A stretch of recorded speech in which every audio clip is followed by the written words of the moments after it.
Bonjour à vous, moi c'est Nicole Spitaleri, je suis thérapeute de couple et aujourd'hui je voudrais vous parler de l'importance du divertissement au sein d'un couple.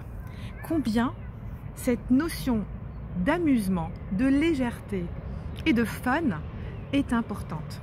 Pourquoi? Nous passons notre vie avec il faut pas, je dois, je ne dois pas, avec des injonctions qui nous viennent de l'extérieur, de nos parents, de nos profs, de la société, de nos patrons. Et c'est bon à l'intérieur de notre couple que ce soit un espace de liberté où on choisit ce qu'on a envie de faire. Et encore mieux, on choisit ensemble les chemins à parcourir. Souvent, il m'arrive de recevoir des couples qui aspirent à cette légèreté, qui sont bien ensemble, qui arrivent à cheminer, mais où cette notion de devoir est très forte.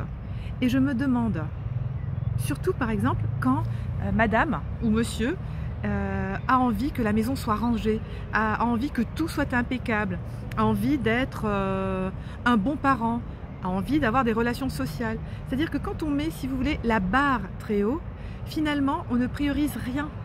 Or, c'est important dans un couple de revenir sur l'essentiel, c'est-à-dire le couple, c'est-à-dire se réserver des moments pour être ensemble et des moments de plaisir, de la surprise, de la légèreté, je dirais même parfois des enfantillages, oser exprimer l'enfant qui est en chacun de nous et oser l'exprimer devant l'autre et que l'autre soit aussi dans cette posture d'accueil de cet enfant. Vous voyez, le divertissement est un besoin important chez tout le monde, chez l'enfant, bien sûr, chez le jeune adulte, l'adolescent, mais aussi chez les adultes. Et je dirais même chez les personnes du troisième âge. On a besoin de cette notion d'amusement, de cette notion de flow, où le temps passe, on ne se rend pas compte.